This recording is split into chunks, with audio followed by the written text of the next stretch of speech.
In this lecture, we will look at set of rigid bodies, bunch of rigid bodies connected by joints, and then arising from these connections with joints, we have this concept of degrees of freedom and constraints.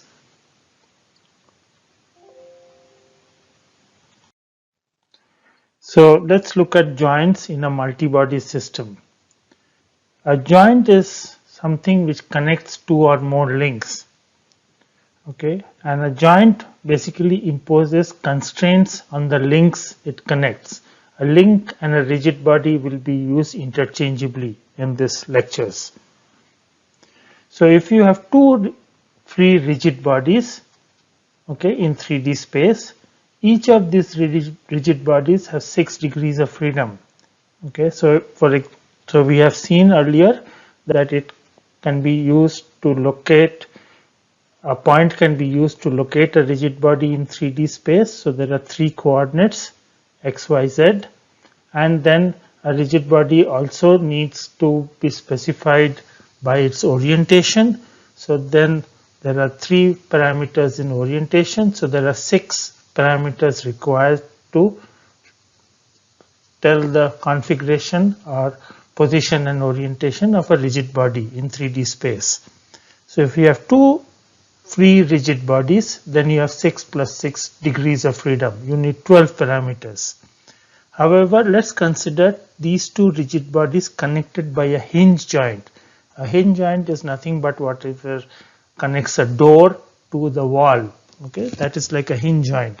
So now you can think of the wall as one rigid body and the door as another rigid body. But now you can see that these 2 rigid bodies do not have 6 plus 6 degrees of freedom. They have only the wall or one of the rigid bodies has 6 degrees of freedom, and the second rigid body, which is connected to the first rigid body by this hinge joint, has only 1 degree of freedom. The hinge joint only allows one relative rotation between these 2 rigid bodies which it connects. So another way of looking at this thing is that the hinge joint imposes 5 constraints. Okay, so hinge joint allows 1 relative rotary degrees of freedom, or it imposes 5 constraints between these 2 rigid bodies. So the degree of freedom of a joint in 3D space is 6 minus m, where m is the number of constraints it imposes. And we will look at these m in more detail as we go along. So let's look at some of the common types of joints. So one common type is this rotary joint. The symbol used is R. It has 1 degree of freedom, and a rotary joint is the same thing as a hinge joint. So if you have one rigid body here and another rigid body here, and they are connected by a hinge joint, the second rigid body can only rotate with respect to this first rigid body. This is also shown schematically here. This is one rigid body. This is another rigid body. This one can rotate with respect to the other one. And this is the typical picture of a rotary joint or a hinge joint. Sometimes it is also called as a revolute joint. The other well-known or commonly used joint is a prismatic joint or a sliding joint. The symbol used is P. It has also 1 degree of freedom, meaning what? If I have one rigid body, which is this one, and another rigid body, which is this one, so the second rigid body can only translate with respect to this first rigid body. Okay, and intentionally I have shown it as a box here, and this rigid body also as a like a square or sided thing, so that it cannot rotate with respect to this first rigid body. It can only slide up and down. Okay, and this is a symbol which is used for prismatic joint. So D denotes the degree of freedom. In this case, theta denotes the degree of freedom, which is the rotation of the one rigid body with respect to the previous rigid body. You can also have a screw joint, which is not very commonly used. The symbol is H. It has also 1 degree of freedom. Basically, a screw joint is a combination of these two, except that the relationship between D and theta, the sliding and the rotation is related by the pitch of the screw. So if most of you who are mechanical engineers will know that when you rotate the screw, the nut moves up or down by the pitch. Okay, so D is some P times theta. So it is still 1 degree of freedom. There are two possible motions, but the rotation and the translation are related by a constant. Then we have the cylindric joint, symbol is C. It has 2 degrees of freedom. So in this case, the D and the theta are not related. So most of the time, this kind of joints are used in closed loop mechanisms and in kinematics, okay, of some kind of mechanisms. It is normally not used very often, but it is possible to have what is called as a cylindric joint, where one rigid body is this one, the other rigid body is this one, schematically shown. So it can rotate with respect to the previous one, and it can also slide. This is a well-known joint. It is called the spherical joint. The symbol is S. It has 3 degrees of freedom. Okay, a spherical joint is it's the same thing as a ball and socket joint, which is there in your arm. Okay, the arm is connected to your body at the shoulder by a ball and socket joint. A ball and socket joint is shown. This is one rigid body. This is another rigid body, schematically shown. So this rigid body can rotate about this direction. It can rotate in the other direction out of the plane, and it can also rotate about this axis. So there are 3 possible rotations between one rigid body and the other rigid body connected by a ball and socket or a spherical joint. The last sort of well-known joint is what is called as a hook joint. It is also sometimes called as a universal joint, and the symbol is U.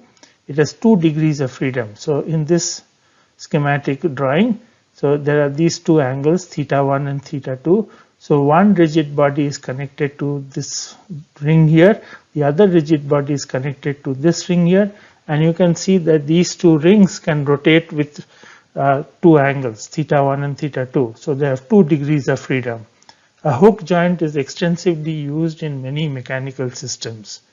Okay, so for example, in many cars and trucks, if the engine is at the front and the wheels and it is a rear wheel drive, then you have a transmission which is going from the front to the back, and there are hook joints which connect the rear wheels to the front wheel.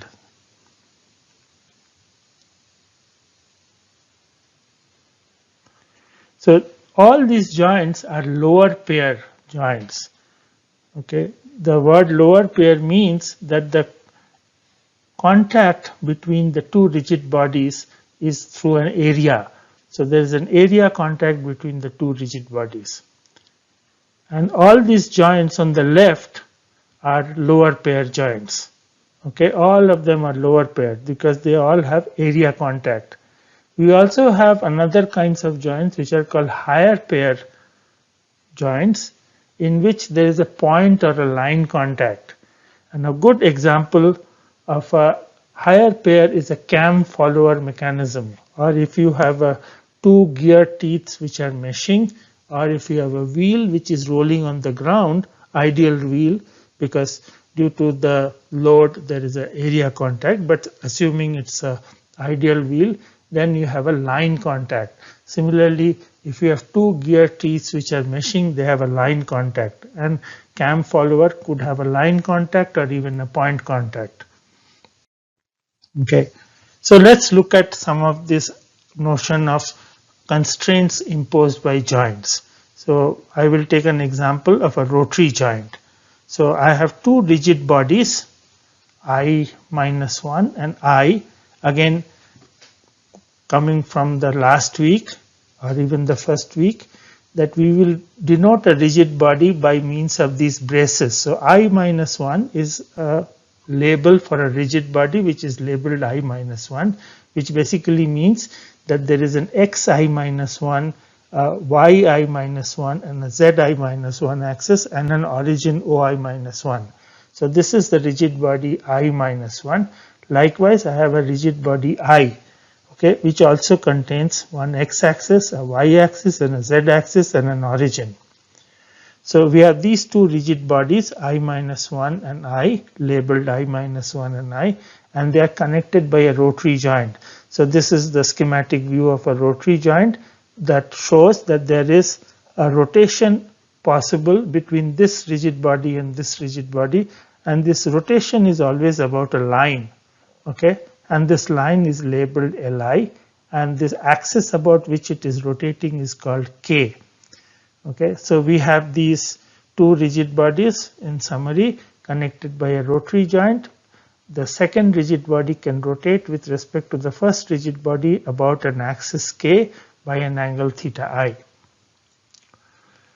So I can rotate about K with respect to I minus 1 by angle theta I. So let's do a little bit of math. We have done this before. So what is the rotation matrix of I with respect to 0 is denoted this way, and similarly I minus 1 with respect to 0 is denoted by a rotation matrix. And what you can see is the rotation matrix for this rigid body, the ith rigid body, will be related to this I minus 1th rigid body by multiplication of two rotation matrices. The first one is 0 I minus 1 R, and then between I minus 1 and I, which is nothing but a rotation of theta I about the K axis. Okay, we had looked at this rotation matrix in terms of K and theta. So remember, it was some Kx, Ky, Kz are the unit vectors about this K axis, and theta is the rotation. We could obtain the rotation matrix in this K theta form. Okay, so the orientation of this rigid body I is nothing but obtained from the rotation matrix 0 I minus 1 R into I minus 1 I into R, and this R is in this K theta form. And that is again because this revolute joint or this rotary joint allows only 1 degree of freedom. So let's just look at it a little bit more carefully. So this equation, which is a matrix equation, contains three independent equations. Why? Because a rotation matrix contains only three independent parameters. Okay, orientation is described by only three independent parameters. So if you equate the left hand side to the right hand side, although there are 9 elements here, there will be 9 elements here, but then there are these, only 3 of them are independent. So this equation contains 3 independent equations. However, theta I is an unknown. Okay, so hence out of those 3 independent equations, there are only 2 constraints. 2 are fixed, and the third one is in some sense related to theta I. Let us also look at a point on this rotary joint. So this point here is on the rotary joint, and you can think of this point as a part of this rigid body, I minus 1 rigid body, and also as a part of ith rigid body. So the vector which is locating this point is 0p. So what you can see is this 0p can be written as 0 O I minus 1 to the origin of the I minus 1 rigid body, and then a vector going from the origin to this point, which is I minus 1p. Likewise, this 0p is also equal to 0 to OI, and then another vector IP. So this plus this must be equal to this plus this. So this is a vector equation, and we need to make sure that all the vectors are in the same coordinate system. Basically, we need to pre-multiply by certain rotation matrices. So 0p is 0 O I minus 1, then 0 I minus 1 R I minus 1p. So this has to be pre-multiplied by a rotation matrix. Likewise, this has to be pre-multiplied by a rotation matrix. So we have this vector equation.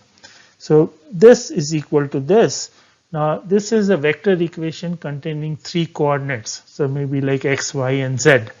Okay, 3 components.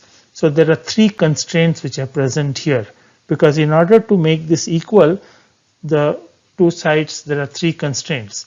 There were 2 constraints here, so hence we have 5 constraints. So mathematically, I have showed you that if you have a rigid body I connected to another rigid body I minus 1, this rotary joint imposes 5 constraints. 2 from the orientation equation, 3 from the position equation. Now let's look at the constraints imposed by a prismatic joint. So again we have 2 rigid bodies I minus 1 and I, which are connected by a sliding or a prismatic joint, P joint. Okay, schematically what we have here is a rigid body I minus 1, a rigid body I, they are connected with a prismatic joint. And as I said before, instead of theta rotations by k in the case of the rotary joint, now we have a d vector, a sliding vector, di.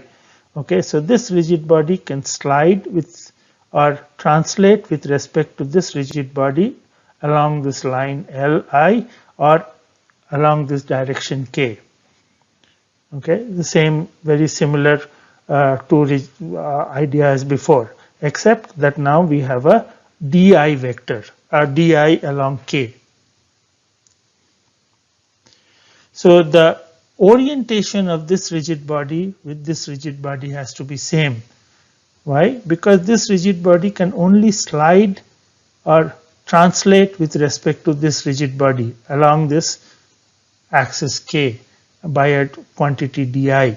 Okay, the rotations or the orientation of this rigid body does not change when we add it to each other using or we connect these 2 rigid bodies using a prismatic joint.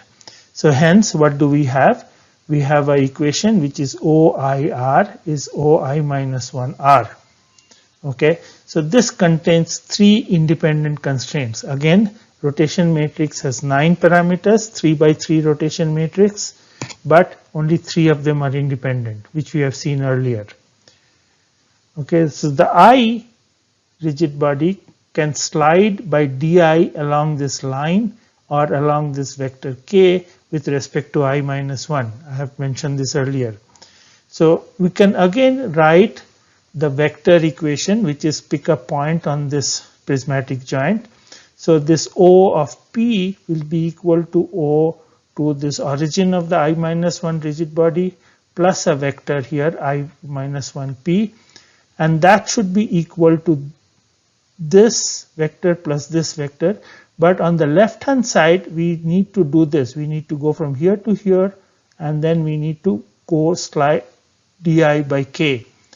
Okay, so OI minus 1 plus this I minus 1 P plus dik should be equal to this vector plus this vector. And again, whenever we are adding 2 vectors, we make sure that they are all in the correct coordinate system. So in this equation, it's a vector equation with 3 components, but di is an unknown, di is a variable. Okay, so hence there are only 2 constraints.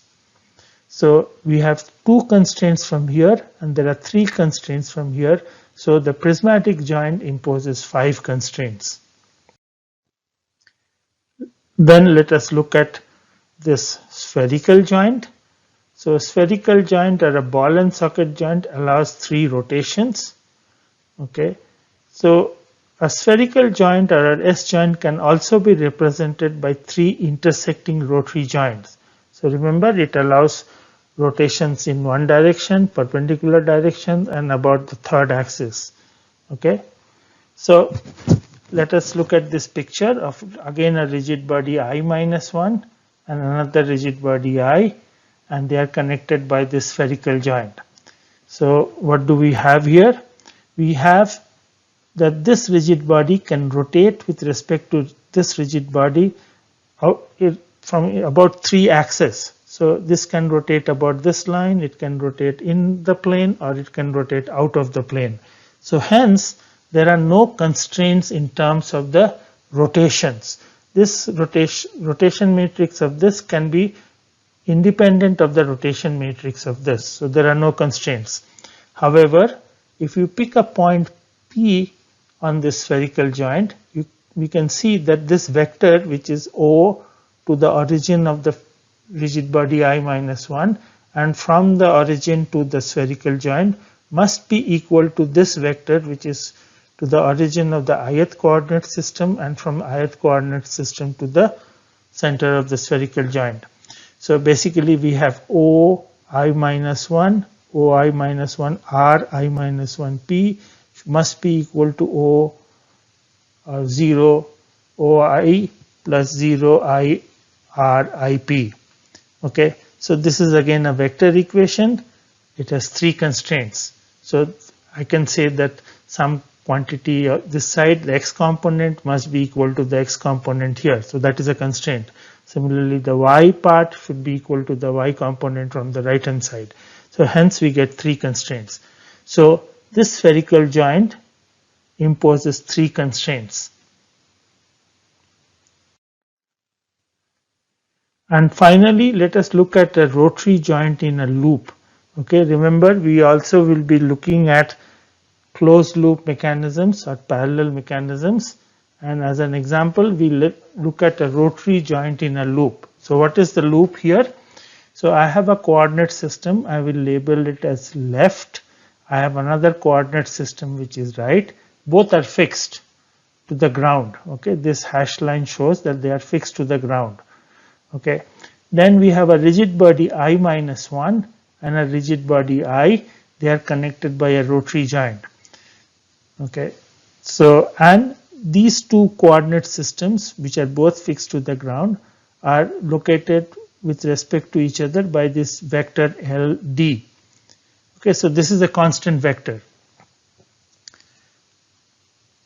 So what do we have? We have two constraints coming from this equation, which is that L to I.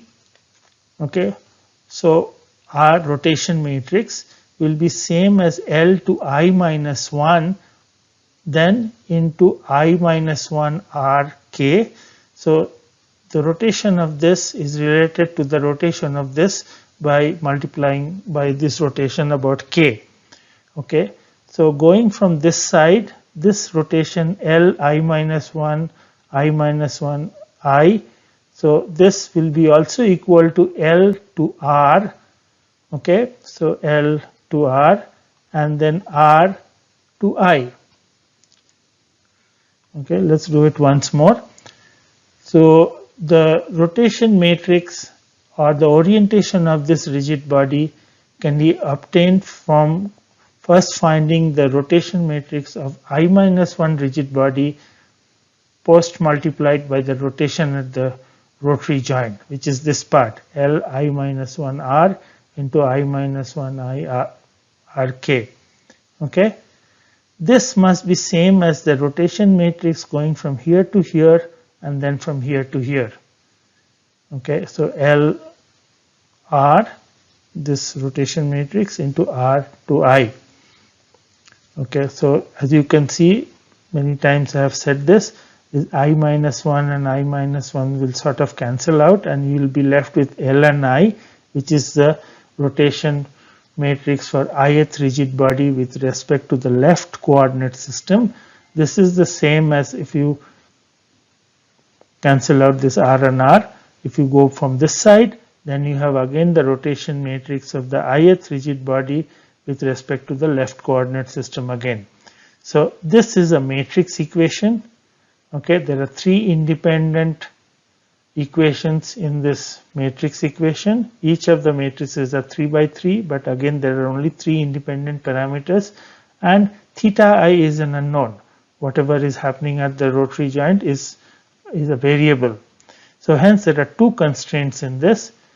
Then similar to what we had shown for the rotary joint, I will get three constraints by considering the position vector. So this vector plus this vector should be equal to this vector plus this vector plus this vector. Okay, and that is what exactly is shown here.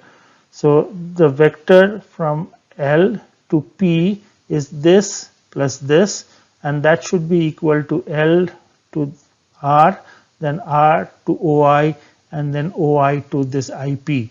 And again we have to pre-multiply properly with rotation matrices so that all the vectors are in the same coordinate system. So this is a vector equation. So there are three components. So let's say the x component of the left hand side will be equal to the x component of the right hand side, and so on, and hence we will get three constraint equations. So a rotary joint in a loop also has 5 constraints. Okay, except why are we doing this? Because for a 4-bar mechanism or some other mechanism in a loop, and we want to analyze what is happening to this rigid body when it is connected in a loop to another rigid body with a rotary joint in between, we can actually write down all the constraint equations. Finally, the last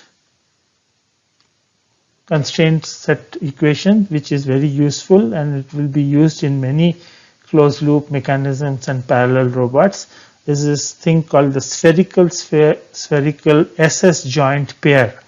So I have a rigid body I have a rigid body ij. Okay, in this case, we could have written I minus 1 and I, but let's consider I and j. So I have one spherical joint which is connected to this rigid body j, and then there is another spherical joint which is connected to this rigid body I, and in between there is a link. Okay, so this SS pair appears in many parallel robots. And what is the constraint between these two spherical pairs Si and Sj? That this link Lij is constant. This will not change. Okay, so how do I find what are the constraints? So I can find this vector from left coordinate system to this center of the spherical joint, and I can also find the center of this second spherical joint by going in this way to the right coordinate system, and then this plus this. Okay, and hence what we have is this vector LSI, okay, which is this vector, okay, minus LD and this vector. This will be equal to the magnitude of this subtraction should be equal to Lij. Okay, so that is what is shown here, LSI minus LD plus RSJ. Okay, the magnitude of this, which is nothing but the dot product of the vector with itself, will be equal to Lij square. So what is this SS pair posing? It is imposing a single constraint, okay, which is that the distance between the two S joints is a constant. And we will use this notion of the distance between two S joints in a loop or in a parallel robot is a constant quite often. It is extensively used. So let's continue. Once we know that these rotary joint or a prismatic joint or a spherical joint, either on its own or in a loop, they imposes some constraints, we can look at the degree of freedom of a set of rigid bodies connected by various kinds of joints. Okay, so this is the very well-known famous Grubler-Kutzbach criteria. What it tells you is that we can calculate the degree of freedom of a multi-body system, any mechanical system connected by joints, okay, rigid mechanical systems, as by this formula. So DOF is the degree of freedom. Lambda is a parameter which is either 6 or 3. So if the mechanism moves in 3D space, lambda has to be taken as 6. If the mechanism is moving in a plane, the lambda has to be taken as 3. And then we have n minus j minus 1. N is the total number of rigid bodies including the fixed reference frame or the fixed rigid body. J is the total number of joints connecting only two rigid bodies. This is important. So if a joint connects 3 rigid bodies, then it must be counted as 2 joints. And then we have this Fi, which is the degree of freedom of the ith joint. And so if there are j joints, you sum these degrees of freedom from I equals 1 through j. So the quantity which you can obtain is called the degree of freedom of the mechanical system. So let's take an example. We have a 4-bar mechanism. 4-bar mechanism, by its name, inherent name, means n is 4. Okay, remember there was one joint, then another link, and another link, and then there was a fixed link. So n is 4. The number of joints is 4. Each of those joints is a rotary joint. It has 1 degree of freedom. Lambda was 3, and hence the degree of freedom is 1. So you can substitute. Lambda is 3, 4 minus 1. So this is minus 3, plus there are 4 joints, 1 plus 1 plus 1 plus 1. So the total degree of freedom becomes 1. Okay. So this is the picture. So I have link 1, which is the crank. Okay. This is one link. This is another link. This is the third link. And this, as I said, the fixed reference is also counted. Okay. So n is 4. J is 4. You can see the joints are marked like this, and these are rotary joints, and hence we get degree of freedom is 1. In the 3D example of a robot, which is this Puma 560 robot, which is well known, there are 7 links. So the base is 1, this is second, this is third, this is fourth, and there are 2 more here. Okay, so there are 7 links. N is 7, including the base. There are 6 joints. So one joint is here. This is the second joint. This is the third joint, and there are 3 joints here. Okay. So and each of these joints has spheric rotary joints. So each of them have degree of freedom as 1. So lambda is 6. So let us substitute 6 into 7 minus 6 minus 1. So this is 0. And then sum of each joint degrees of freedom. So it is 1 plus 1 plus 1, 6. So that is 6 degrees of freedom. So this is a very, very powerful formula. Okay. And very famous formula. And it works for many, many cases, but it doesn't work always, unfortunately. So it does not work on what are called as over-constrained mechanisms. And there is a huge body of work, research work, which goes into why this formula does not work for a certain particular mechanism. Basically, this formula is just a counting formula. You don't in any way look at the geometry of this mechanism. Okay, so n is just a number, j is just a number, fi are some numbers. Okay, there is no way which tells you that this link has some length or this is rotated by some angle. There are some special link lengths and angles. So whenever you have special link lengths and angles, it fails. This degree of freedom formula will fail, and these are called over-constrained mechanism. And there are these very well-known pieces of work which deals with over-constrained mechanisms. We will not go into over-constrained mechanisms in this course.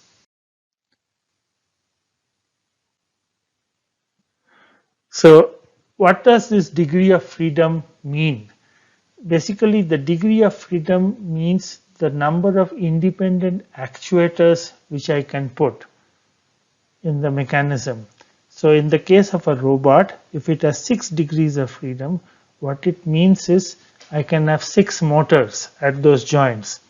Okay, and I can move the free end. A robot is a serial chain. Okay, I can move the free end in with 6 degrees of freedom. So what does it mean by 6 degrees of freedom? I can move the free end to any XYZ and also attain any orientation. Okay, so that is what the degree of freedom means, that I can have 6 independent actuators. The degree of freedom also shows you the capability with respect to lambda. So lambda in some sense stands for the ambient space in which this mechanism is operating. So if lambda is 3, then it is a planar mechanism. If lambda is 6, then the mechanism is operating in 3D space. So if degree of freedom is same as lambda, so for example the Puma, the degree of freedom was 6, lambda was 6. What it means is the chosen output rigid body, in which case it is the free end, can be positioned and oriented arbitrarily. I can achieve any xyz and any orientation. If degree of freedom is less than lambda, then lambda minus DOF relationships containing the position and orientation variables are present. Okay, so for example, if I have a robot which has 5 joints, okay, so lambda is 6, but the degree of freedom is 5. So then what will happen is I cannot position and orient the last free end arbitrarily in 3D space. So one of them is constrained. So basically lambda, which is 6 minus degree of freedom 5. So there is one relationship between the position and orientation variables, because I cannot achieve all arbitrary position and orientation. If lambda is less than degree of freedom, or degree of freedom is greater than lambda, okay, so then we can position and orient the free end in infinitely many ways. Okay, so this is a very special class of mechanism. These are called redundant mechanism. So our arm is a redundant mechanism. Okay, many biological systems are redundant. That robot which I showed you, which was trying to trace a circle, is redundant because it is moving in a plane. Lambda is 3, but there were 8 joints. Okay, so I could have moved these 8 joints in infinitely many ways to trace the circle by the free end. So the serial chains with fixed base, one free end, and only 2 rigid bodies connected by R and or P joints, we have this special relationship. You can prove it, that n must be equal to j plus 1, and the degree of freedom is nothing but the sum of the degrees of freedom at each joints. Okay, if you have all actuated joints as 1 degree of freedom, then j will also be equal to DOF. So in the case of the Puma, there were 6 joints. Each joint was 1 degree of freedom. Hence, the total degree of freedom of the Puma robot was 6, which is also the same as the number of joints. Okay. In parallel systems, the number of joints is much more than the degree of freedom. So in the case of the 4-bar mechanism, you saw that there was only 1 degree of freedom. Okay, but there were 4 joints in each of connecting the links to the fixed base and to each other. So if you have 4 joints but it has 1 degree of freedom, then 3 of those joints are passive. You can only actuate one of them, because remember, the degree of freedom is same as the number of independent actuators. So in a 4-bar mechanism, I can only put 1 motor. I can only have 1 input, and this is again well known. If you have J, which is less than degree of freedom, 1 or more of the actuated joints are multi-degree of freedom joints. Okay, so suppose I have degree of freedom as 6, but the number of joints is J is only 3. So the only way that is possible is I have a multi-degree of freedom joint. Okay, maybe I have a spherical joint. Okay, so this is not very easily seen in mechanical systems, robots and so on, but it's very common in biological joints which are actuated with muscles.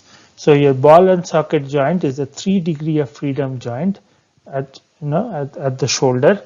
It is not actuated by motors. There are some very complicated arrangements of muscles which can actuate this ball and socket joint.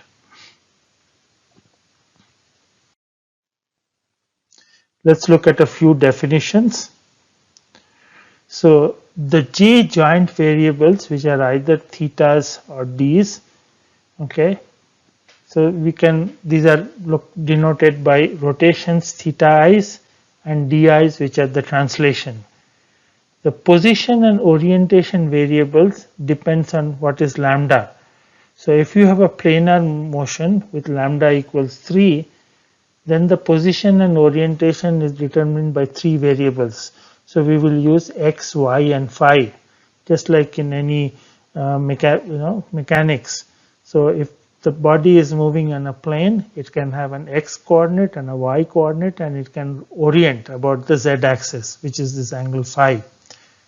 If for spatial motion with lambda equals 6, there are typically 6 parameters. Rigid body has 6 degrees of freedom, and there are 6 independent variables.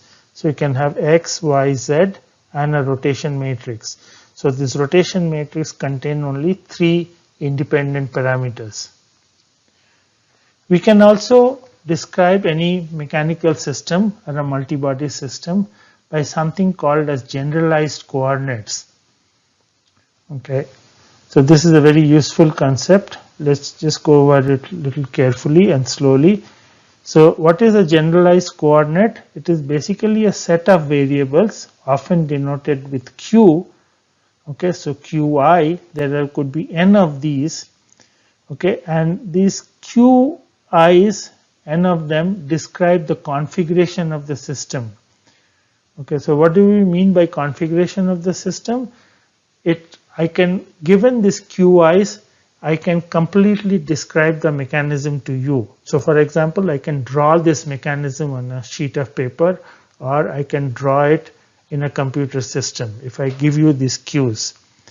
These q's could be a mix of joint coordinates, which is theta and d, and x, y, and z also. So the generalized coordinates could be a mix of joint variables and position and orientation variables. The generalized coordinates are non-unique. Okay, so I can describe one mechanism or a multi-body system with one set of generalized coordinates, and somebody else can use another set of generalized coordinates, and I will show you examples as we go along. So what is the use of generalized coordinates? We can choose to minimize the number of variables and for ease of analysis. Okay, so generalized coordinates are chosen such that it is easier to analyze. We can easily obtain the equations of motion, and we can also solve those equations of motion. So we will come to this notion of equations of motion when we come to dynamics. So we will choose generalized coordinates in a way such that the equations of motion are very simple and I can solve them.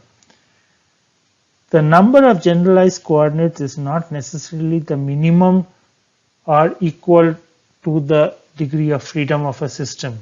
So I can have in a 4-bar mechanism 1 degree of freedom, but it is often useful to use 2 or 3 generalized coordinates to describe this 4-bar mechanism. Okay. If the generalized coordinates are independent, then the number of generalized coordinates equal to degree of freedom. So in the case of a serial chain, it is sensible and useful to choose the generalized coordinates as only the joint variables. So there are 6 joint variables in the case of that 6 degree of freedom Puma robot, and the number of generalized coordinates are also 6, and both of them are equal to the degree of freedom.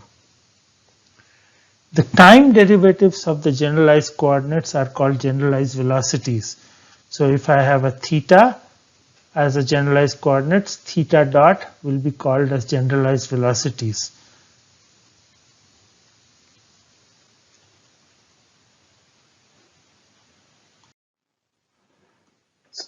So once we have selected or chosen a set of generalized coordinates, say q1 through qn, then there could be some functional relationships which relate these n generalized coordinates. So there are 2 kinds, and these are called constraints, and there are 2 kinds of constraints. One is what is called as an holonomic constraints, and these constraints have the form f of q1, q2, qn and t equal to 0. Okay, so there could be m of these constraints. So you can see j is 1, 2 all the way till m. So important thing is these could be nonlinear functional relationships. Okay, so f of q1, q2, qn and t could be any nonlinear function. In this holonomic constraints, there are again two subcategories. One is what is called as the scleronomic constraints. In this, the constraints do not have explicit dependence on time. So what you can see here is f of q1, q2, qn equal to 0. The time which was there in general form is not present. And again, there could be m such constraints. We can also have what are called as rheonomic constraints. These constraints have explicit dependence on time t. So the functional form of these constraints are f q1, q2, qn t equal to 0. And again, there could be m such constraints. The important thing in these constraints is it is only a function of the generalized coordinates q's and possibly time. We can also have one more class of constraints in mechanical systems. These are called non-holonomic constraints. The non-holonomic constraints are of the form q f of q dot q and t equal to 0. Okay, so important thing is this q dot. So not only the functional form of the constraint contains q, maybe q1 through qn, but also the derivatives, time derivatives of q. Okay, and again there could be L of these. So you can see k is 1 through 1, 2 all the way till L. And there are n generalized coordinates q1 through qn. And in general, these functional relationships could contain both q and q dot as well as time. The important thing about non-holonomic constraints are that these constraints are non-integrable. Okay, what do we mean by non-integrable? So this has q dot, q and t. I cannot integrate these equations and reduce it to form f of q comma t equal to 0. Okay, so I cannot remove these q dots. If I could integrate these expressions or this functional form, then it will become holonomic. So non-holonomic constraints by definition are non-integrable. So there is no way to reduce it from f of q dot q comma t to f of q comma t equal to 0.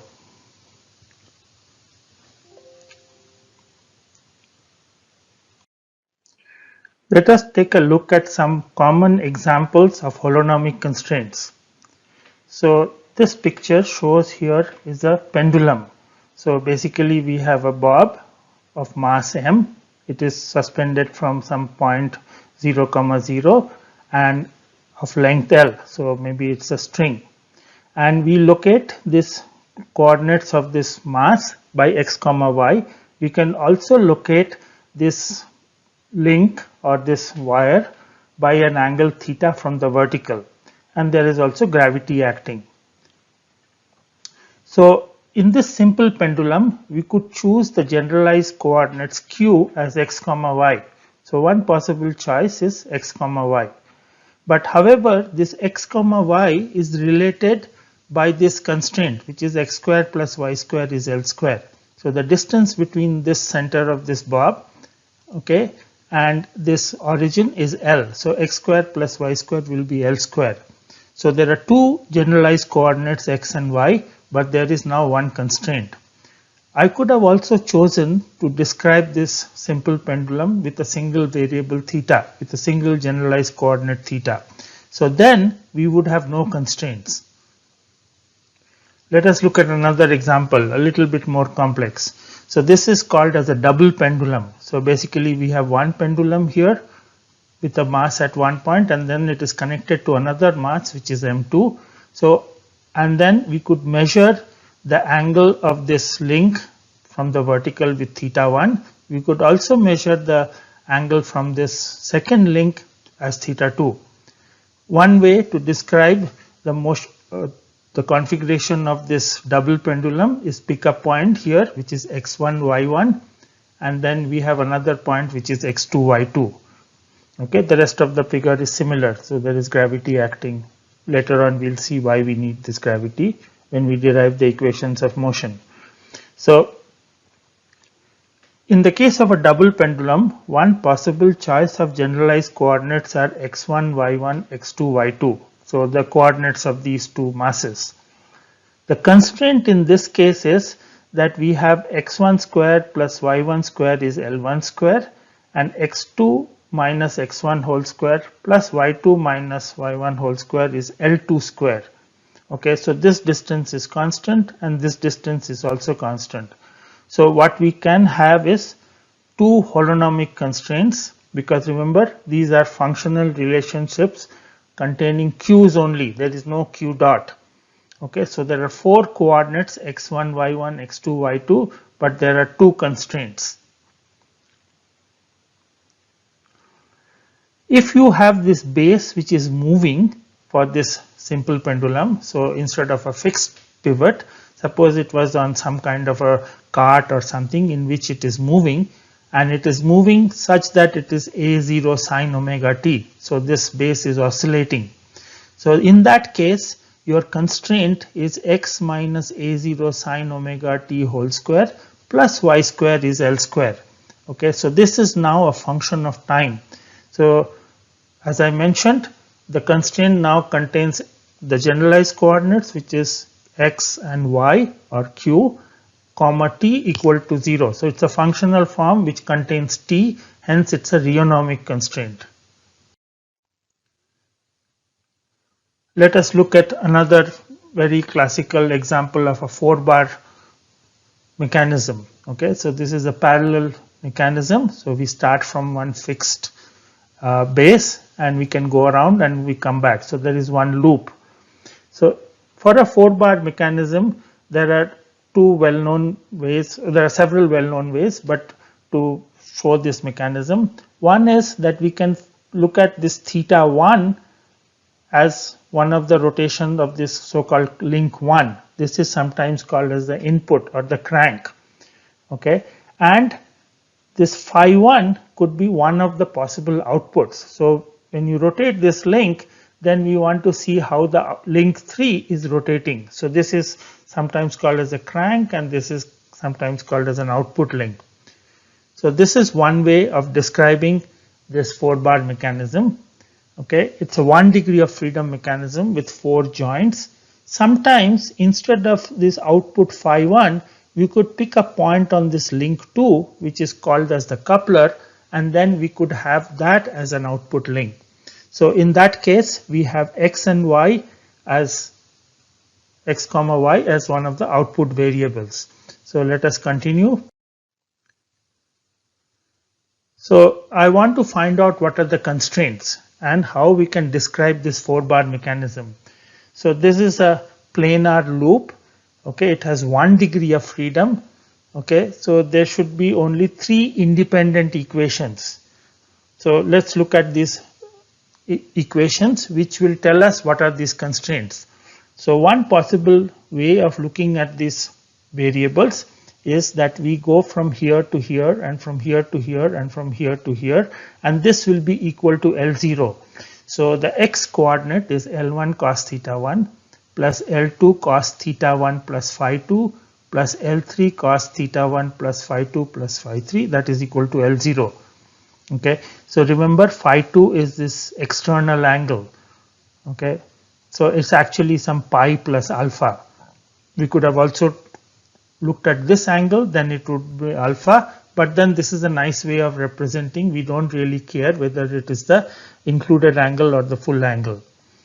The y coordinate is L1 sine theta 1 plus L2 sine theta 1 plus phi 2 plus L3 sine theta 1 plus phi 2 plus phi 3, and that is equal to 0. Because we start from here, we go here, that is, so this one is L1 sine theta 1 perpendicular distance. Then we go from here to here, then this is L2 sine theta 1, and then we come back to here. So the y coordinate is 0 again. The third constraint equation is theta 1 plus phi 2 plus phi 3 plus pi minus phi 1 is 4 pi. Okay, how do we get this? This is a well-known result that the sum of the interior angles of a quadrilateral, or for that matter any convex polygon of sides n, is n minus 2 into pi. Okay, so in this case there are 4 sides, so it is 4 minus 2, which is 2 into pi. But you can see what are the interior angles. This is theta 1 plus, I should have actually counted this alpha, and I should have actually counted this theta, and I should have actually counted pi minus phi 1. So pi minus phi 1 is already here, but phi 2 is actually pi plus alpha. So there is another pi which is coming here, and similarly phi 3 is pi plus theta. So you can see 1 pi is coming from here, 1 pi is coming from here, then the sum of all these angles is 2 pi, so this whole thing will become 4 pi. Okay, so what am I trying to say here? In this 4 bar mechanism, there are these generalized coordinates theta 1, phi 2, phi 3 and phi 1, and there are, it's a 1 degree of freedom system, so there must be 3 constraints, and these are the 3 constraints. Okay, so the x component will add up to L0, the y component is 0, and the sum of the interior angles is 2 pi.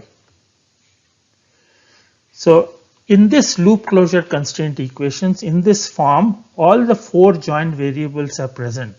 So the generalized coordinates are theta 1, phi 2 and phi 3.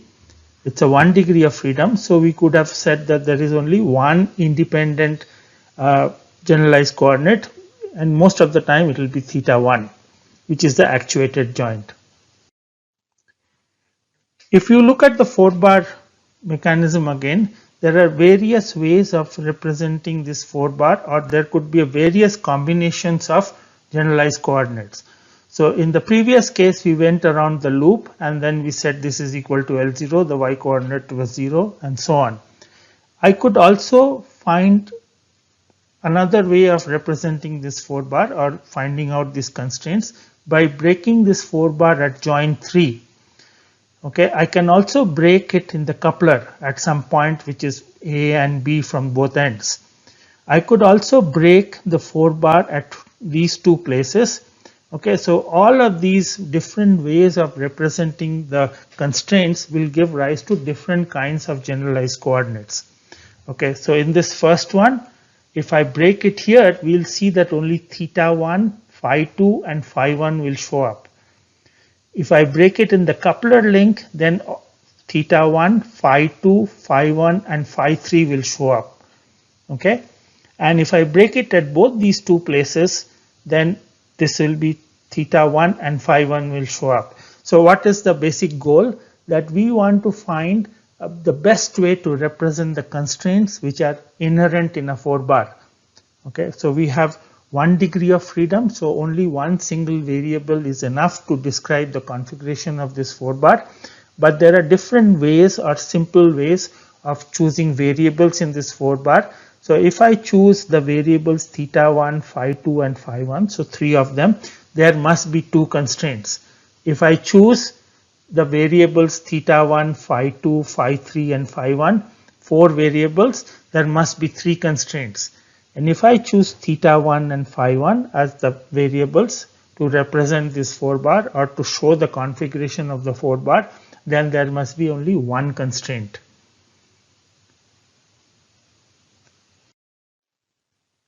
So let's continue. So I want to see what are the constraints if I were to break this 4 bar at this joint 3. Okay, and then I want to show that there are 2 constraints involving theta 1, phi 2 and phi 1. What is the way to get those 2 constraints is explained next. So if you were to break it at this 3rd joint, then basically what you have is a double pendulum. So this is like a pendulum with 2 links, and this is like a single pendulum. And what can I do? We can impose the constraint that this is an R joint. Okay, and what is the constraint for an R joint? Remember, we had discussed the constraints that in this case, of course, it is planar. So we don't have the rotation matrix part. So what is this? That this vector from origin to this point will be equal to this plus this vector. Okay, so and that is what is mentioned here. So if you see these are points x comma y. So this x comma y will be given as L1 cos theta 1 plus L2 cos theta 1 plus phi 2. This must be equal to L0 plus L3 cos phi 1. And likewise, the y coordinate will be L1 sine theta 1, which is this perpendicular distance, plus L2 sine theta 1 plus phi 2, and this must be equal to this perpendicular distance. So this point x comma y, where we are breaking a point on the rotary joint 3, okay, we impose the constraints that the point can be reached in two ways and it is the same point. Okay, and this L0 is the distance between the left coordinate system and the right coordinate system. Remember, we had discussed how to obtain the constraint for a R joint in a loop, and that is exactly what we are using. There is nothing much new. Okay, so in this case, we have three variables, theta 1, phi 2, and phi 1. So, and the two constraints are this, that L1 cos theta 1 plus L2 cos theta 1 plus phi 2 is L0 plus L3 cos phi 1. L1 sin theta 1 plus L2 sin theta 1 plus phi 2 is L3 sin phi 1. So, if the generalized coordinates are chosen as theta 1, phi 1 and phi 2 to represent this 4-bar mechanism, we get these two constraints. Let us continue.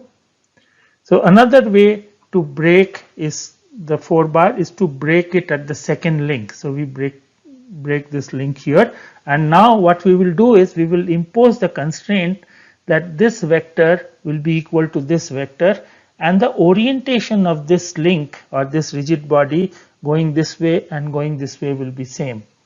So basically, if you break it at a distance a and b, from a from here and b from here, and let's call this point as x comma y. So what do we have? We have two double pendulums. So basically very similar to the constraint imposed by the double pendulum. So the x component of this point from this coordinate system, the left coordinate system, is L1 cos theta 1 plus a times cos theta 1 plus phi 2. Okay, the y component or the y coordinate is L1 sin theta 1 plus a sin theta 1 plus phi 2. Okay, likewise, the variable x and y can be reached from this right coordinate system, that is L3 cos phi 1 plus b cos phi 1 plus phi 3, and y is L3 sin phi 1 plus b sin phi 1 plus phi 3.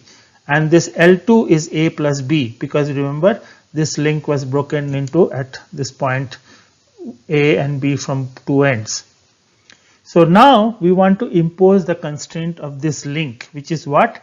That the vector which is going from here to here must be equal to vector which is going from here to here, from this along L0, then from here to here, and then from here to here, which is exactly what is shown here in these two equations, first two equations, which is that L1, the x component of this vector, must be also equal to x component of these, sum of these three vectors, which is this.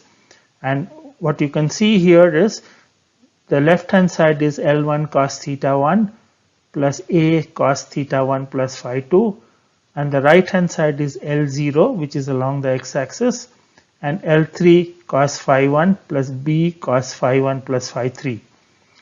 The y component is involving sines. So L1 sin theta 1 plus a sin theta 1 plus phi 2 will be equal to L3 sin phi 1 plus b sin phi 1 plus phi 3.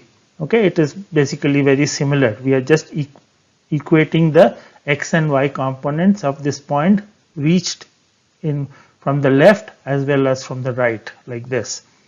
Now we must also ensure that this link, the rotation of this link obtained from this way and the rotation of this link are related. Okay, how are they related? So what is the orientation of this link? That is theta 1 plus phi 2. Okay, you can see that. So if I were to draw one line from the horizontal here, so this angle from the horizontal of this link is theta 1 plus phi 2. Okay, so you should ignore the fact that there is a big angle here, but it will adjust automatically. So this is actually some large angle and this is theta 1, but any two link or a double pendulum, the orientation of the second link is nothing but the sum of the relative rotations. So this side it is theta 1 plus phi 2, and if you go from this side it is phi 1 plus phi 3, but the orientation of this vector is pointing this way and the orientation of the axis is pointing this way, so they are separated by pi. So hence theta 1 plus phi 2 is phi 1 plus phi 3 plus pi. Okay, so please let's go over it once more. What do I have in this way of breaking a 4 bar on the coupler link at a point x comma y, which is a from one end and b from the other end? The generalized coordinates are theta 1, phi 2, phi 1 and phi 3. Okay, so there are 4 generalized coordinates. Q's, the dimension of Q is 4. So hence we must have 3 constraints, because this 4 bar mechanism is clearly has only 1 degree of freedom. Okay, so let's say if theta 1 is the motor, so that is the only degree of freedom. So we must have 3 constraints relating these 4 generalized coordinates, and these are the 3 constraints. One is we equate the x component going from 2 sides, then one we equate the y component going from 2 sides, and then we also need to make sure that the orientation of this link and orientation of this link are same. Okay, but after all it's only one link. So similar to the earlier case, there are 3 constraints out of these 4 generalized coordinates. Let's look at the 4 bar in one last way. So another interesting way is to break up this 4 bar at both these places. So I can break it up at this rotary joint as well as this rotary joint. So what do I have? I have a vector from this 0, 0, which is the left coordinate system, to this point. This is one vector, and similarly I have another vector from the right coordinate system to this point. Okay, so what is this vector? This is L1 cos theta 1 and this is L1 sin theta 1, the y component. What about this vector? It is L3 cos phi plus L3 sin phi. Okay, so from here it is nothing but x component, and then this is the y component. Same thing here. Now what we can do is we can impose the constraint that the distance between these 2 points is constant, which is nothing but the length of this link 2, which is L2. So what is the distance from here to here? It is x minus x1 minus x2 whole square plus y1 minus y2 whole square should be equal to L2 square.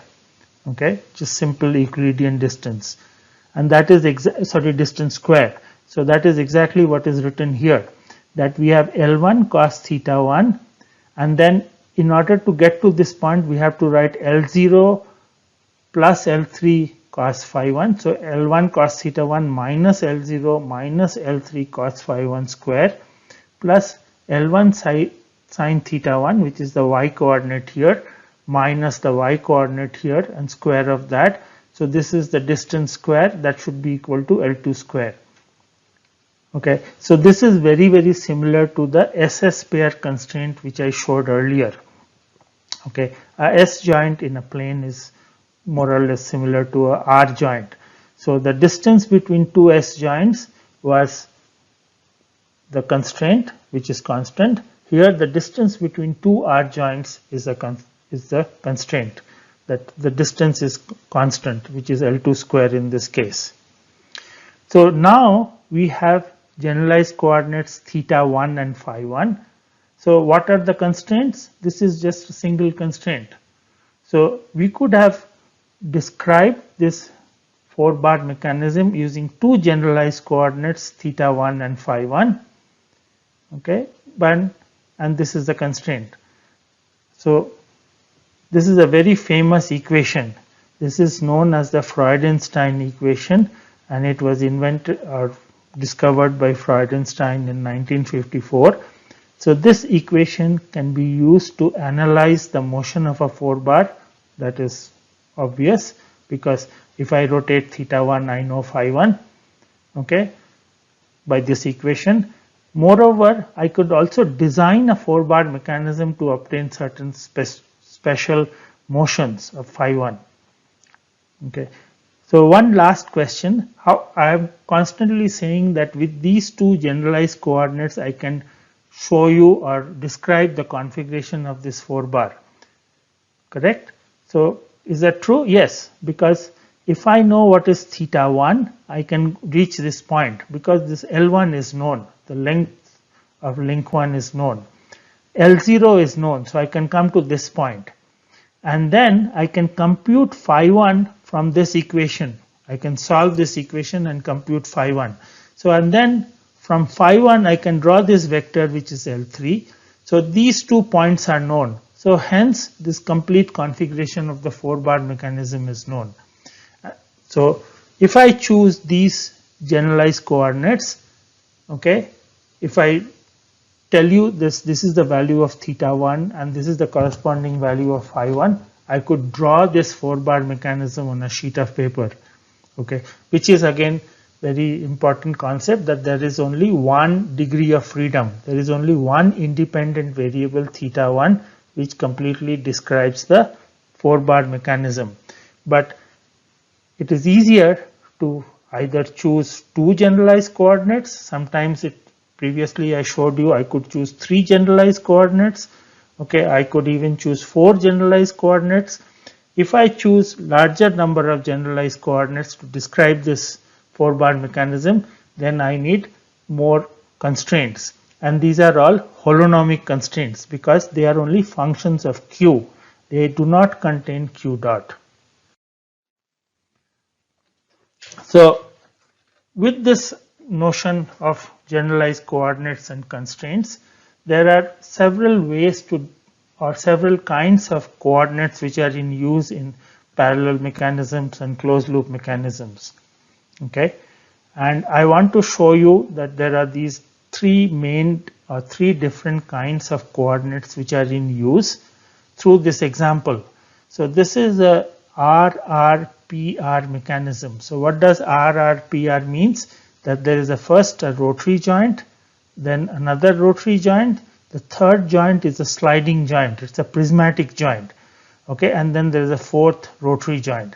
And I would like to describe these RRPR mechanism using different kinds of coordinates. So the first is what is called as a relative or joint coordinates. So what is the relative or joint coordinates? So we see that this is the rotation at this joint, which is denoted by phi 1. This is the rotation at the second rotary joint, which is denoted by phi 2. And we can also have the displacement of this prismatic joint or sliding joint with d. Okay, so these 3 describe the relative or joint coordinates for this RRPR mechanism. The reference point coordinate is a different kind of representation of this parallel mechanism or closed loop mechanism, in which basically what you do is for each link you specify the position and orientation of the link of some point on the link. So for example, the center of this link I could describe by some x1, y1 and the orientation of this link, which is phi 1. Likewise, for the second moving link, I could say this is x2, y2 and phi 2.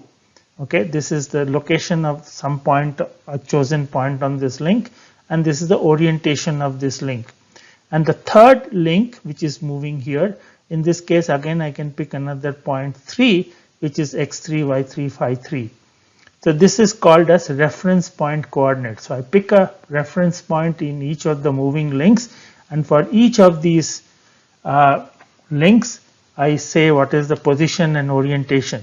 So in the case of plane, I have only xy coordinates and a single orientation. In 3D, you would go to xyz and some 3 other angles. The last way of representing the same RRPR mechanism is that you move these reference points to the joint.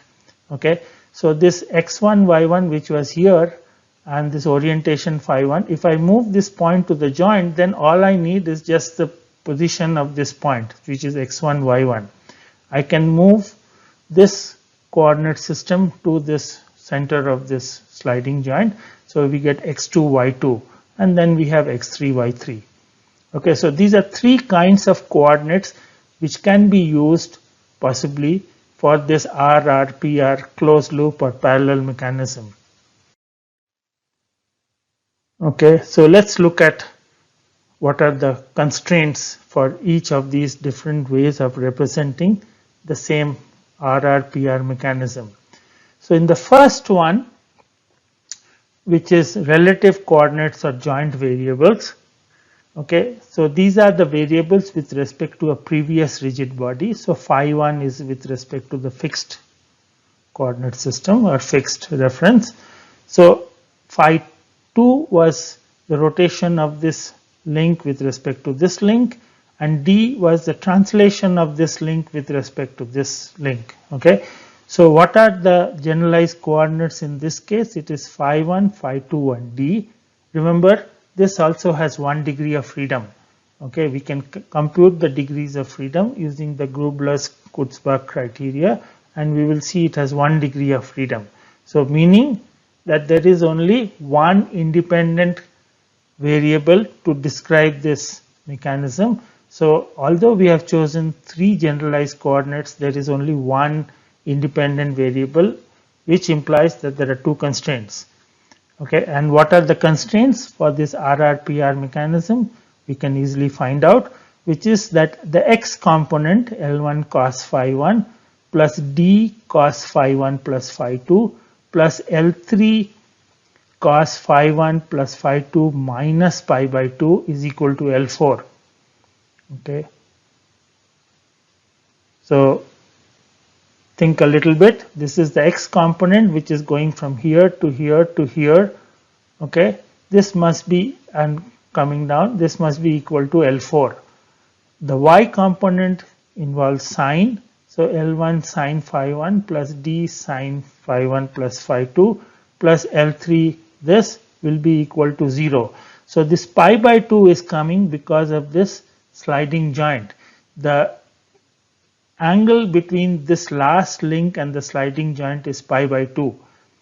Okay, so if you work it out, you will see that we will have some pi by 2.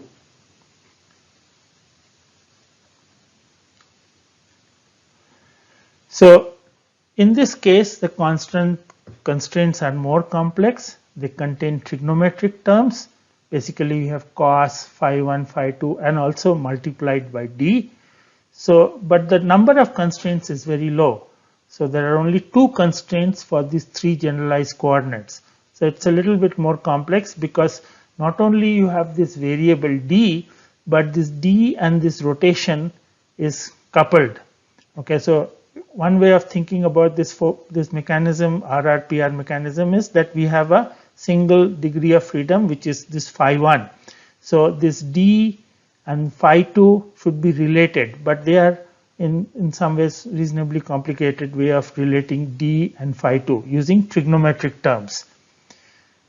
This kind of relative coordinates or joint variables is used extensively in robotics. It also gives the least number of constraints. So I have 3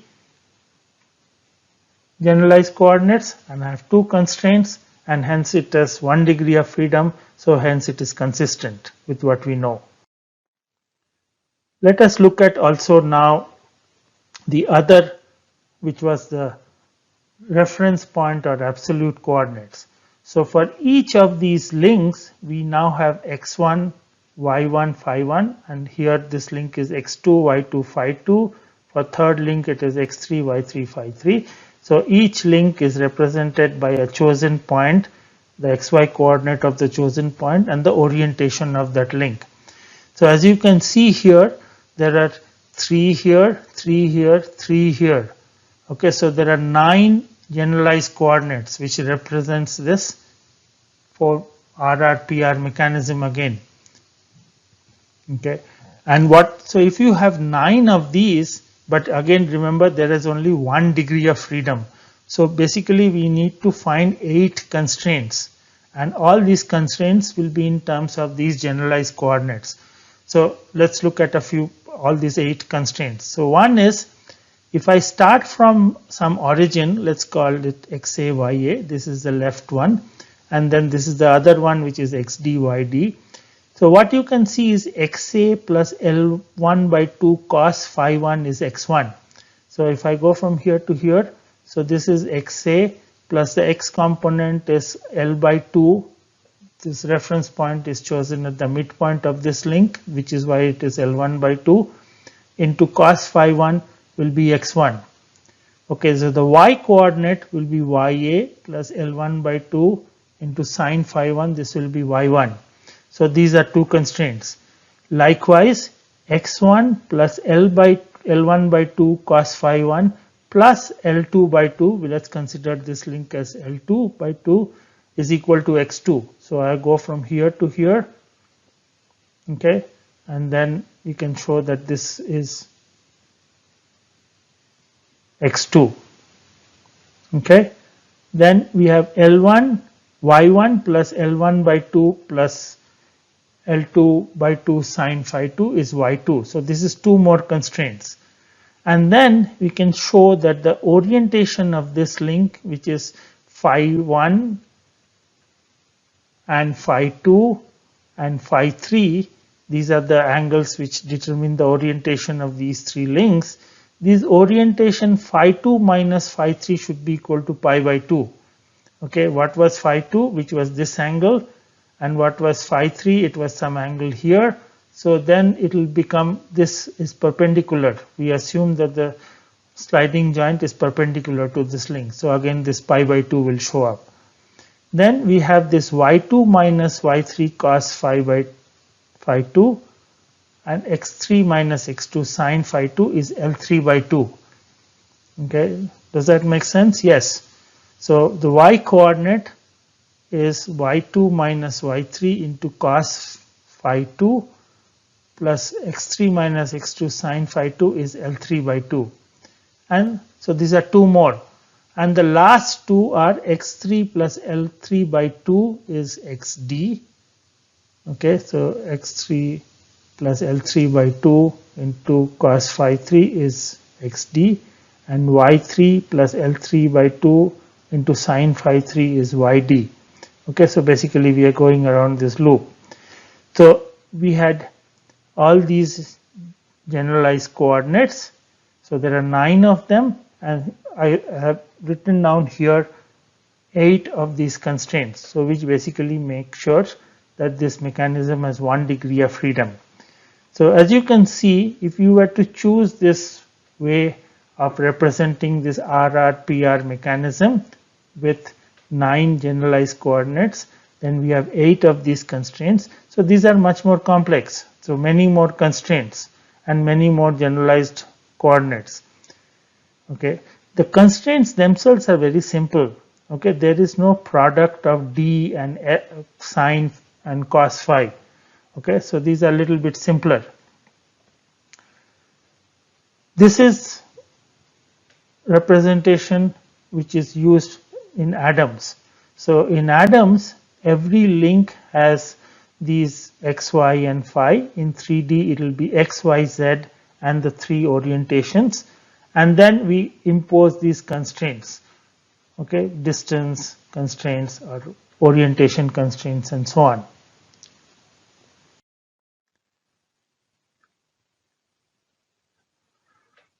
Last, we look at this Cartesian coordinates, or sometimes also called natural coordinates.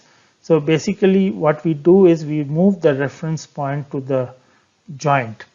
Okay, so hence what we have here is this point will have x1, y1, this point will have x2, y2, this point will have x3, y3, and then let's start from some xa, ya, and this is xd, yd.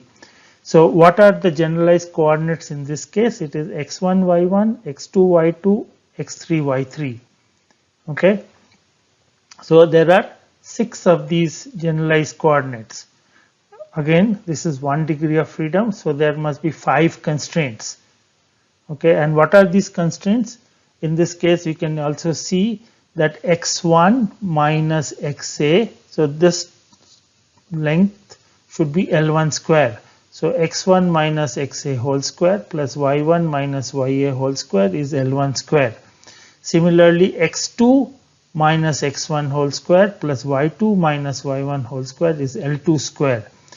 Then x3 minus some xb and y3 minus yb is some L3 square, and then these two vectors x2 minus x1 and x3 minus xb and y2 minus y1 and y3 minus yb should be equal to L2 L3 cos phi. Okay, and then the slopes of this point to this point and this point to this point must be equal. Okay, so x3 minus x1 divided by x2 minus x1 minus y3 minus y1 divided by y2 minus y1 should be equal to 0. So we have 1, 2, 3, 4, and this is the fifth constraint. So again, if we were to use Cartesian coordinates, which are nothing but x and y coordinates of these joints, you will have 6 generalized coordinates and you will have 5 constraints. So in this case, the number of constraints is between the relative and absolute coordinates. So when we use joint level constraints, we had the least number of constraints. When we use the previous case, which is used in atoms, we had the largest number of constraints. Remember, we had 8 constraints and 9 variables. In this case, there are 6 generalized coordinates and 5 constraints. In the first case, when the relative or joint variables, we had 3 generalized coordinates and 2 constraints. So, however, in this case, the constraints are very simple. Okay, so the constraints are at most quadratic. So we can use later on this fact that it is very simple, either linear or quadratic constraints effectively. Okay, it doesn't have sine and cosine. This phi is a constant. Okay, so there are no trigonometric terms in these constraints. Now let's look at an example of a non-holonomic system. Okay, so this is a very well-known example of a disk which is rolling without slipping on this ground. Okay, so it's a thin disk which rolls on this xy plane without slipping, and this xy plane is the horizontal plane. Okay, so a disk in 3D space without any contact with the ground will have 6 degrees of freedom. Okay, so we will have 3 translation and 3 orientation. It is just like any other rigid body. So what we have here is some xyz and some rotation matrix ABR, which are the 6 generalized coordinates for this thin disk. Okay, in ABR there are 3 independent parameters, 3 parameters which represents the orientation of this thin disk. So the disk is initially in this xz plane, okay, and it is in contact at this origin OA, and then at some time t this disk has come to this place. Okay, so the contact point is now at C, and how do we show this disk at some other time? So basically it has rolled along some direction in some path and it has come here. It is also tilting by angle theta 2 and it is moved in a direction which is theta 1. So this theta 1 is a rotation about z axis. This is also sometimes called as heading. This tilt is the motion about the x axis, so it is tilting from the vertical by theta 2, and the disk is rolling, so in the sense that it is spinning about a y axis. So theta 3 is about the y axis. So what we can see is, if I want to describe the position and orientation of this disk, okay, I need to worry about the theta 1, theta 2 and theta 3, and also the location of this origin of this disk, which is now at OB. Okay, so how do I find the orientation? In this example, as I have shown you, it means there is a rotation about the z-axis, okay, by θ1. Then there is a rotation about the x-axis, the new moved x-axis by θ2, and then there is a rotation about the moved y-axis by θ3. So this is the well-known z, x, y Euler angle rotations. Okay, and it is about moved axis all the time. Okay, so the final rotation about the normal to the disk is θ3. So the first rotation is θ1 about z. As I said, it's called the heading angle. The second rotation is above the moved x-axis. This is the tilting of the disk. And the final rotation is the normal to this disk about yb. Okay. So I can find out what this rotation matrix is by finding the rotation about z by θ1, which is the simple rotation which we have seen earlier. So this is cos θ1 minus sin θ1 0, sin θ1 cos θ1 0, and 0 0 1. Similarly, the rotation about x is again a simple rotation. So first column is 1 0 0, and this is cos θ2 sin θ2 0, and so on. So we have seen this, that simple rotations about x, y, and z axis are given by these formulas. So in this case, we have the rotation matrix is given by product of z, x, and y. Okay, so if you multiply those three rotation matrices, we will get a final rotation matrix of the disk. So B with respect to A is given in terms of θ1, θ2, and θ3. So again here, cos C1 means cos θ1, S2 means sin θ2, and so on. S3 means sin θ3.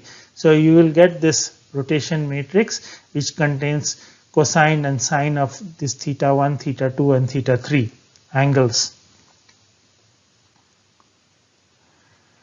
The angular velocity matrix, the r dot r transpose, which is the space fixed angular velocity matrix, can be also obtained. So we can find out what is r dot. We take the derivative of each one of these terms. So for example, sin θ2 will be cos θ2 into θ2 dot, and so on. And for others, we have to use chain rule.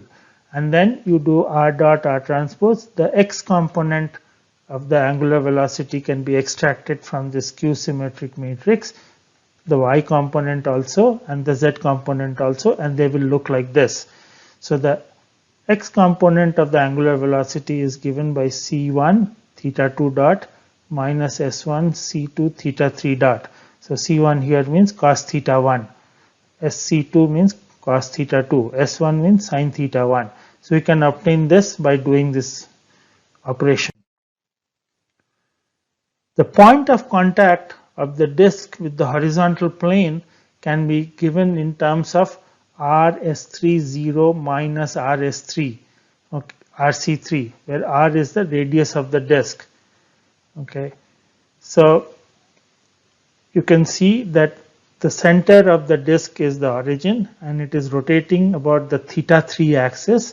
So hence it is rotating about the y axis. So this is still 0. And then we can see the x component is r sin θ3 and minus r cos θ3.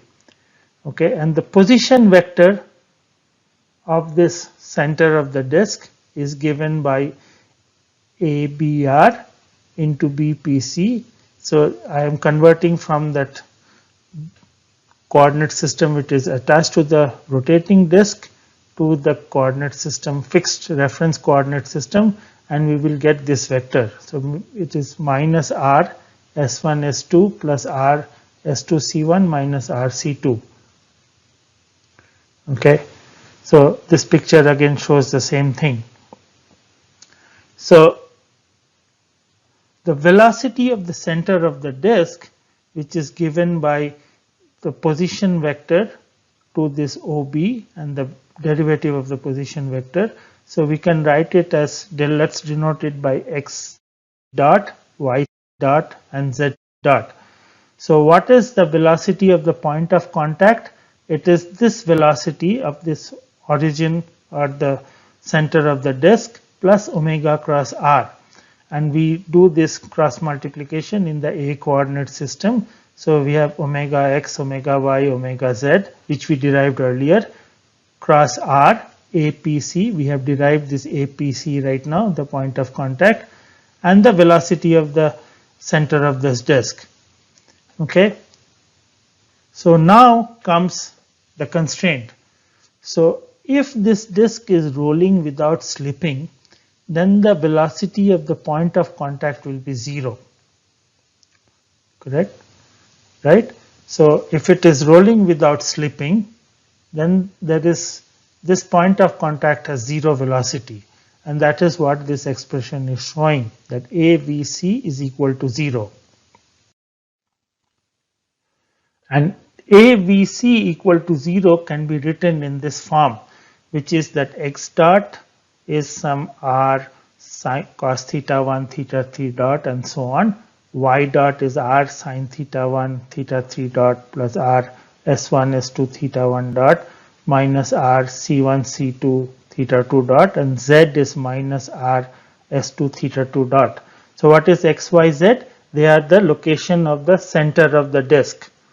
Okay, and we said that the velocity of the point of contact is 0.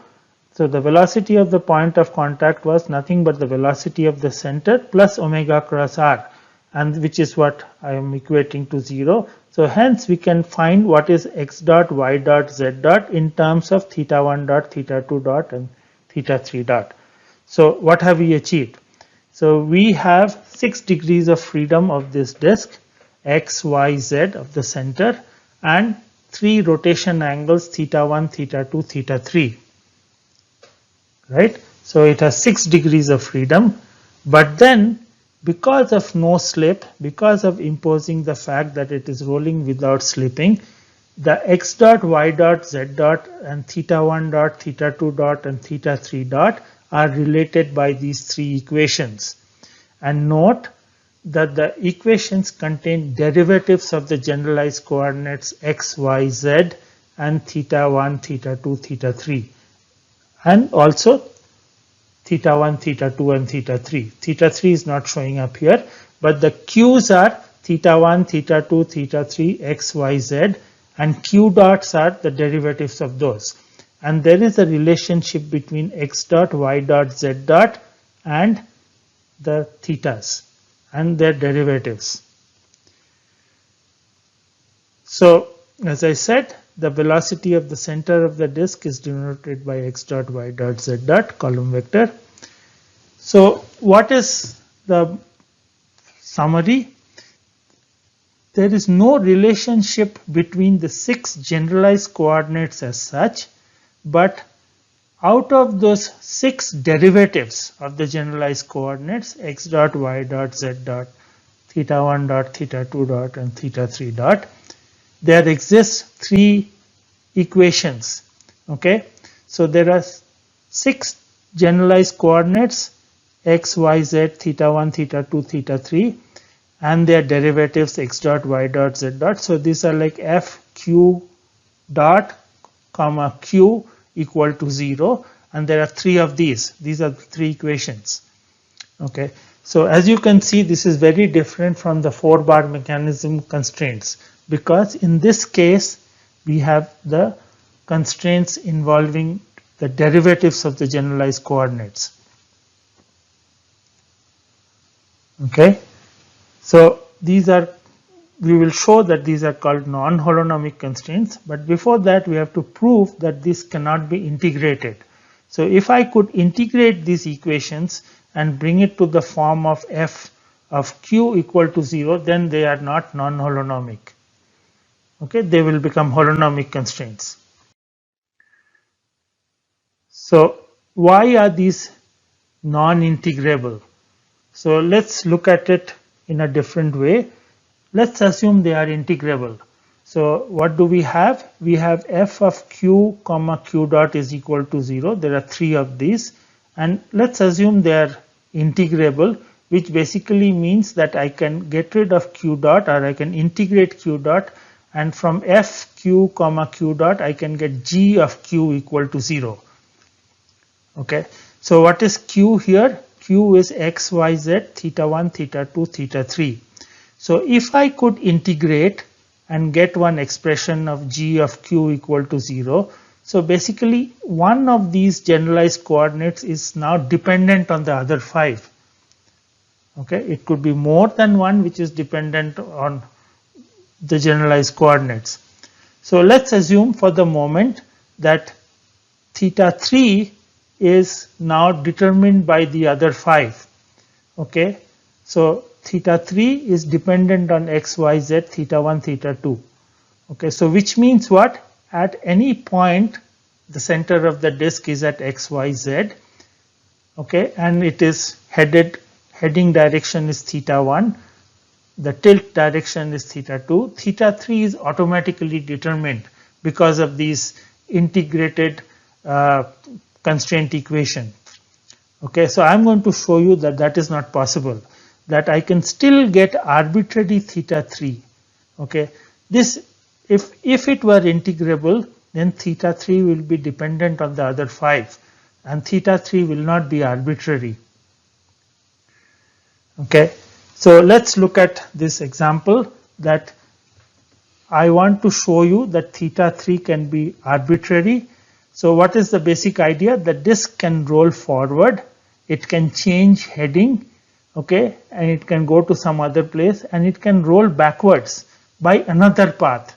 The important thing is it is going forward and it is taking some path, and then it is coming back through another path. So the path length for going forward and coming backwards is different.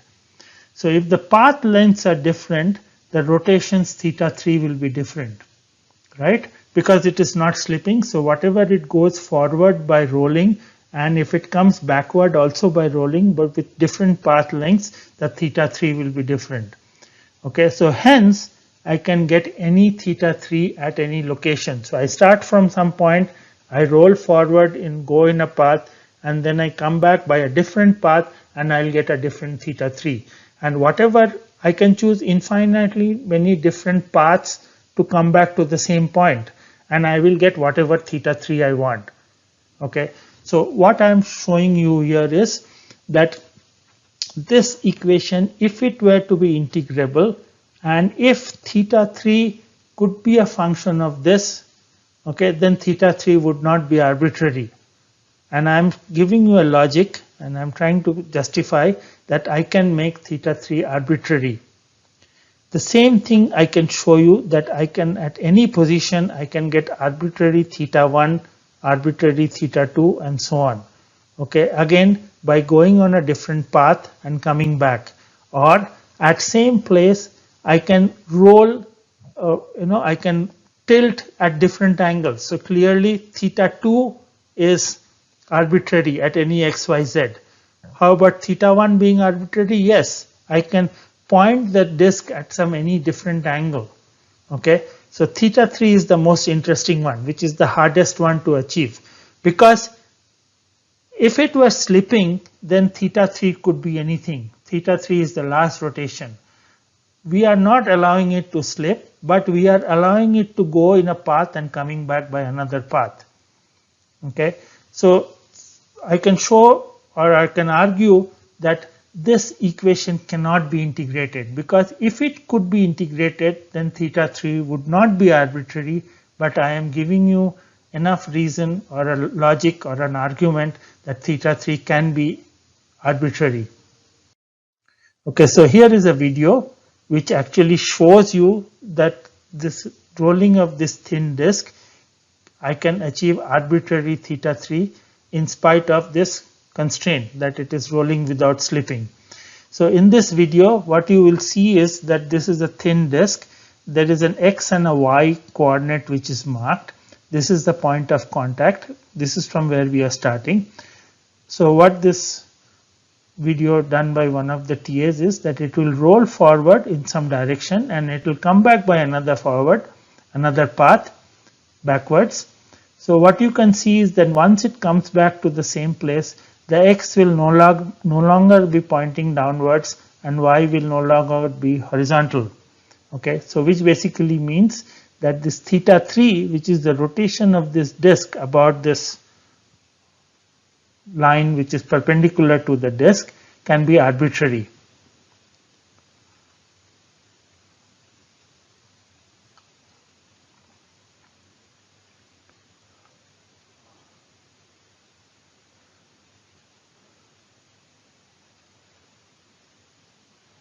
So it started with y horizontal and x pointing down, but now I have taken this on a path, and then now I'm showing you that x is in some angle, y is in some angle, which basically means I have achieved another theta 3 at the same place. And I could have chosen some other path, then I could have got some other theta 3.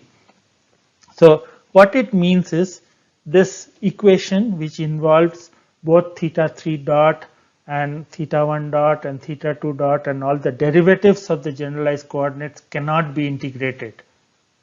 Okay, I hope it is clear that if it could be integrated, then theta 3 would not be arbitrary, but I am giving you enough reasoning and logic to show that theta 3 can be arbitrary. So non-holonomic constraints restricts the space of velocities. It does not restrict the space of the generalized coordinates. It restricts the space of q dots. Okay, they do not restrict the space of position and orientation. They do not restrict q's, but they restrict the space of velocities, meaning that only certain velocities are possible. Okay, so this is a very different kind of constraints in mechanical system. So I had generalized coordinates and I could have a constraints as a function of this generalized coordinates. So f of q equal to 0, it could be f of q comma t equal to 0.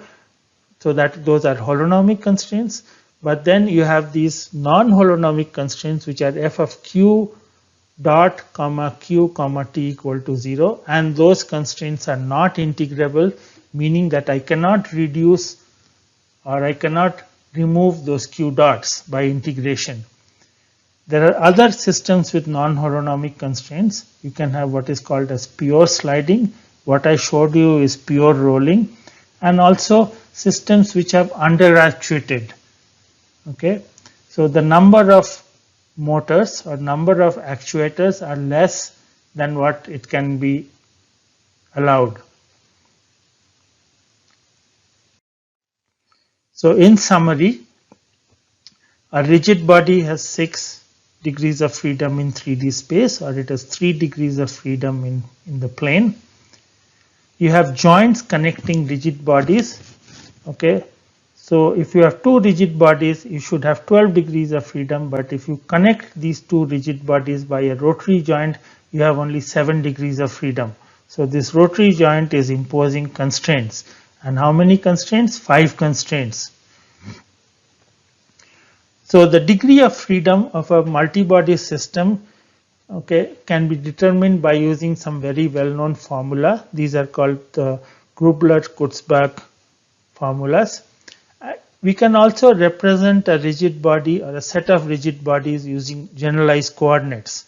Okay, so as I said, the generalized coordinates are some mixture of Cartesian coordinates and joint variables and any other variables, which allows us to obtain the configuration of this mechanical system, okay, or multi-body system. So common joints impose holonomic constraints. So as I said, the rotary joint will impose 5 constraints. So the sum of 2 rigid bodies with a rotary joint will have only 7 degrees of freedom. So these constraints imposed by a rotary joint are of the form f of q equal to 0, where q's are the generalized coordinates. So an example of holonomic constraints other than those imposed by a single joint are these multi-body mechanisms with loops. So I showed you the example of a 4-bar mechanism. Okay, there are 4 links. Okay, there is a loop. It has only 1 degree of freedom. So depending on how I derive the constraints for this 4-bar mechanism, I could have 1 constraint, I could have 2 constraints, or I could have 3 constraints. Okay, and this kind of things happen in all multi-body mechanisms with loops. Okay, all parallel chains. We can also have non-holonomic constraints. The non-holonomic constraints do not restrict the space of generalized coordinates. Okay, they restrict the velocities or accelerations. So a non-holonomic constraint is given by f of q dot, comma q, comma t equal to 0, and they are not integrable.